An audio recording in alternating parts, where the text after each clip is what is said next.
There is a hidden law in the spiritual world that few modern souls remember. Every word we speak has the power either to protect or to expose the deepest forces of our being. Rudolf Steiner once said that one of the greatest hindrances to inner development is the habit of speaking too soon about what happens in our lives, especially about what touches us inwardly. He knew that when an experience is still tender, like a seed newly fallen into the earth, exposing it to the cold air of conversation can destroy its living germ. And yet, in our time, almost everyone feels compelled to share our joys, our insights, our suffering, believing that expression itself is healing. Steiner invites us to look deeper. What if the act of speaking before an experience has matured is like opening the cocoon before the butterfly is ready? What if silence is not suppression, but nourishment? In his view, silence is the sacred soil in which our perceptions and trials are transformed into wisdom. Only within the quiet chamber of the heart does the Spirit work, shaping impressions into clear understanding. To speak too soon is to rob the soul of that mysterious alchemy. In this journey, we will unfold 7 lessons from Steiner that reveal why silence is the guardian of spiritual power. When you reach the end, your perception of speech and of your own inner life may never be the same.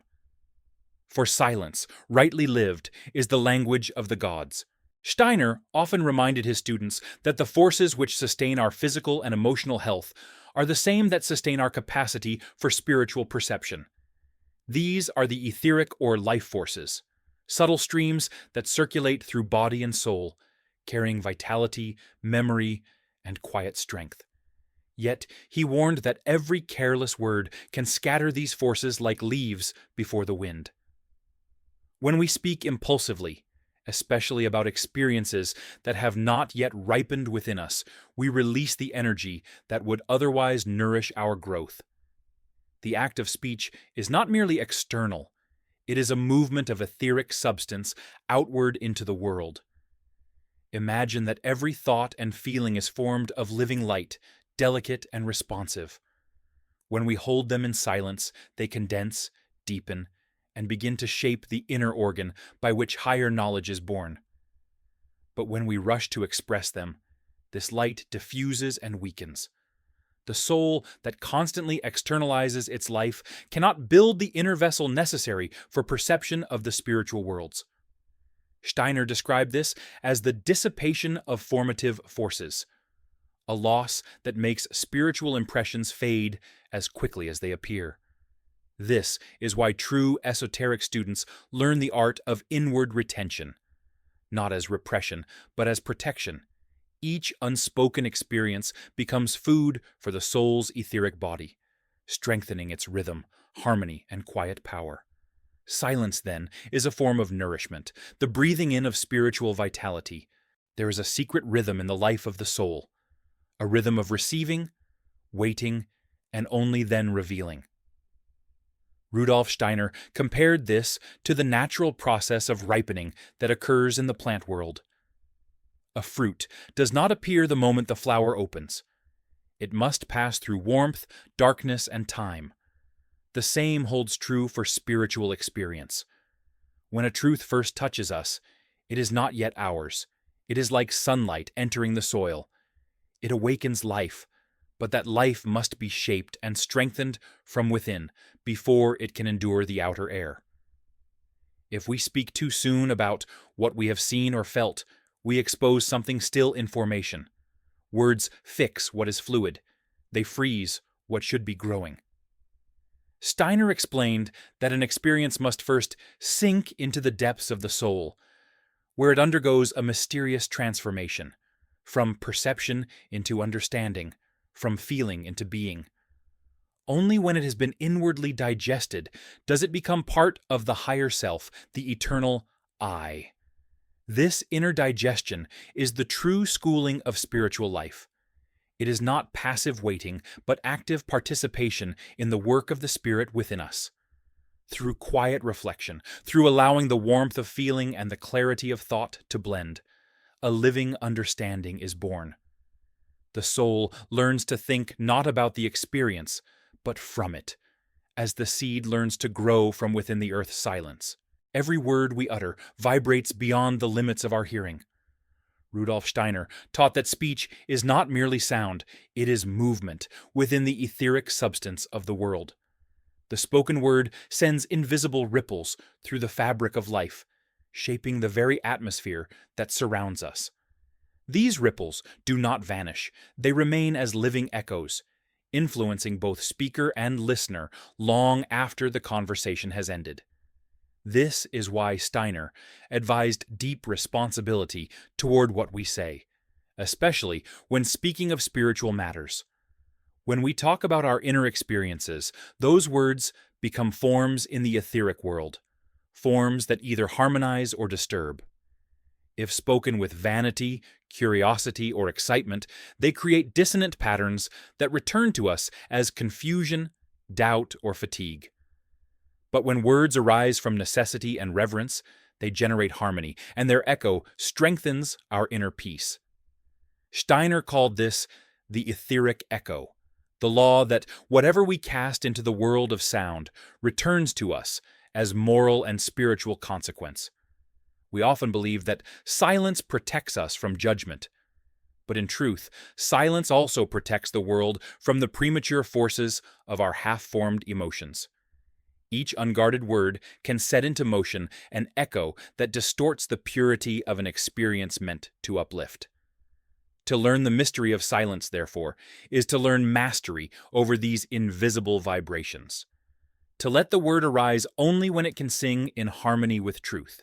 In the silent chamber of the soul, a constant struggle unfolds between two great cosmic powers, Lucifer and Ahriman. Rudolf Steiner revealed that both are necessary forces in the evolution of human consciousness, yet both become destructive when they rule unbalanced. Their battlefield is not distant. It lives in our thoughts and, above all, in our speech. When Lucifer whispers, he tempts us to speak of our spiritual experiences with shining pride, to tell our visions so that others may admire our supposed light. It is the subtle intoxication of being special, of mistaking inspiration for personal glory. Lucifer would have us lift the sacred into the glare of vanity, turning the quiet grace of the spirit into a spectacle of self. Ahriman, on the other hand, tempts from the opposite side.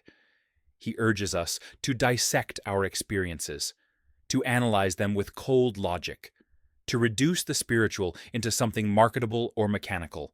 Through him, the living warmth of inspiration becomes data, lifeless, explainable, emptied of wonder. Steiner's path of initiation demands that we recognize both forces and walk the narrow middle way.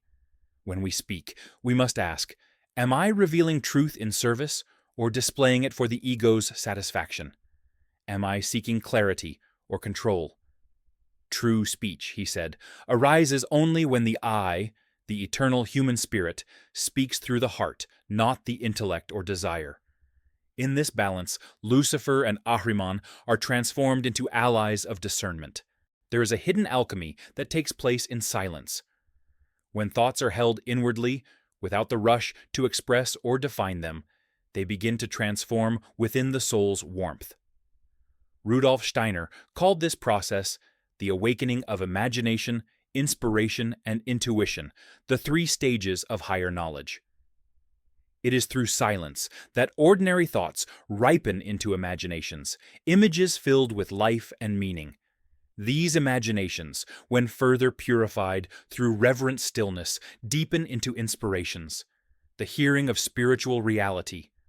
And from there, in the quietest depths of the heart, intuition is born, direct contact with the truth itself. Silence, therefore, is not emptiness. It is the furnace in which thought becomes light. When we hold our inner experiences without the urge to share, we allow them to breathe, to settle, to find their rightful form. Within the soul's stillness, the spiritual world can speak, not as external visions, but as living certainty. Steiner described this as hearing the voice of the silence, an experience that comes not through effort, but through gentle receptivity. To the modern ear, silence feels passive. Yet in spiritual life, silence is an act of creation. Each moment of inward quiet gathers substance, weaving strength into the invisible organs of perception. Over time, this inner warmth becomes radiant intuition, a knowing that no longer depends on outer confirmation. It is from such silence that true wisdom begins to speak, not from us, but through us. In the beginning was the Word, and through the Word the world was formed. Rudolf Steiner reminded his listeners that human speech is not merely a reflection of thought, but a creative act within the etheric realm. Every phrase, every tone carries a formative impulse that either builds or breaks the subtle structures of life. To speak is to shape reality. This is why, in ancient traditions, speech was considered sacred, and silence was the preparation for creation. Steiner revived this truth for the modern soul, showing that our words continue to resonate within the invisible fields of existence long after they have left our lips. When we speak carelessly, without inner alignment, our words become forces of disintegration. They disturb the harmony of our own etheric body and that of others. But when we speak from centeredness, when thought, feeling, and will are in quiet agreement, our speech becomes healing, carrying the echo of the Logos, the world-creative word. Steiner explained that this creative power of speech is part of our divine inheritance. Humanity is destined to become a co-creator through the moral use of language. Thus, silence is not opposed to speech. It is its preparation. Only when the heart has been tempered in quiet can words emerge with real power. To speak with truth is to participate in creation itself. Every conscious word becomes a seed of harmony cast into the world's living ether, a continuation of the divine speaking through human breath. There comes a moment, Steiner said, when silence ripens into speech, not as compulsion, but as necessity. It is then that words no longer belong to the personality. They flow from the deeper rhythm of the spirit. The right moment to speak is not determined by eagerness or curiosity, but by inner maturity, by the quiet recognition that what has lived within us now wishes to serve the world. To speak before that moment is to steal from one's own future. To wait for it is to align with the cosmic order itself. In the rhythms of nature, every process has its time. The seed germinates in darkness before breaking into light. Human speech must follow the same sacred pattern. Steiner described this as the breathing rhythm of the cosmos, an alternation between inwardness and revelation, silence and expression, inhalation and exhalation. When the soul learns to live in harmony with this rhythm, speech becomes sacrament. Many people speak to relieve the burden of experience, but the spiritual student speaks only when the experience itself demands to be shared. It is not, "I want to tell," but rather, it wishes to be spoken. At that instant, speech becomes an act of service. Such words no longer scatter etheric energy. They radiate it, carrying peace instead of restlessness.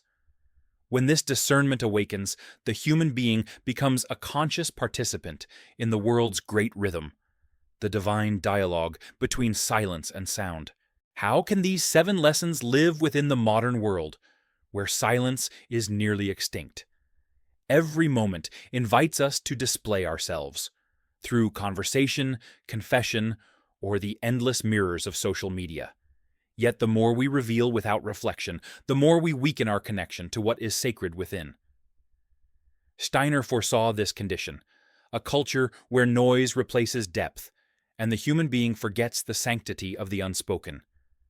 To live spiritually today is to resist this current, to create inward spaces untouched by the world's constant demand for visibility. The first step is simple yet powerful. Begin each day with an inward intention, a quiet moment before the day's speech begins. Feel the breath entering and leaving. That rhythm mirrors the cosmic silence before creation. Then, in the evening, practice retrospection, as Steiner taught. Review the day backward, not to judge, but to understand how words were used. Notice which ones uplifted and which drained vitality. Over time, a new awareness dawns. Speech becomes a mirror of your inner life. In relationships, practice listening with warmth rather than reacting with impulse. True listening, Steiner said, is itself a form of spiritual service. For in that openness, the other person feels seen by the higher I. And in moments of excitement, when something beautiful or painful urges you to share, pause. Let the experience breathe inside you first. In that pause, transformation begins. The seed is not denied the light. It is prepared for it. As the soul learns to dwell more often in silence, a quiet strength begins to take root, an invisible firmness that radiates into every action. Rudolf Steiner described this as the refinement of the etheric vitality, the life body that sustains memory, health, and stability. Through measured speech and conscious inwardness, these forces no longer dissipate outward, but begin to weave themselves into a luminous structure around the heart. One feels more centered, more present, less easily swayed by the noise of the world. What was once fragile becomes steady. What was scattered begins to harmonize. This strengthening is not only personal. The silence cultivated within the individual becomes a silent blessing to others. Just as a calm presence can soothe a restless room, the etheric order established through inner quiet radiates peace wherever one goes. Steiner often said that the world suffers less from evil than from restlessness. To hold stillness, therefore, is to participate in healing. Yet a gentle warning is needed. Without inward silence, even the most beautiful spiritual experiences can dissolve into illusion. Visions, insights, sudden awakenings, if not digested through calm reflection, can distort perception and breed pride. True wisdom is not in seeing much, but in letting what is seen mature quietly into understanding. The one who lives this way does not speak to impress or convince. They speak because truth itself has become part of their being, and its expression is as natural as breathing. In the end, all of Steiner's guidance on silence points toward a single revelation, that humanity must learn once more to listen. Beneath the clamor of modern life lies a sacred pulse, the breathing of the spirit within all things. To hear it, we must recover the art of inward quiet, not as retreat, but as participation in the deeper harmony of existence. Silence is not the absence of life. It is the atmosphere in which life becomes transparent to its divine origin. When we begin to practice silence, even for a few minutes each day, something remarkable unfolds. Thoughts slow, the heart steadies, and the senses awaken to subtler tones of reality. We start to feel that speech itself can be holy when it arises from truth, that each word can be an offering rather than an escape. In that awareness, we stand at the threshold of a new form of human communication, one that heals instead of divides, that reveals instead of consumes. So let this be your invitation. Live one day each week as a day of sacred quiet. Let experiences ripen within you before you speak them. Notice how the world begins to answer differently when you meet it in stillness. Share in the comments what you discover, your struggles, your moments of peace, your insights born from quiet. And if this journey has touched something in you, subscribe and walk with us further. Together, in silence, we become instruments of the Spirit's voice,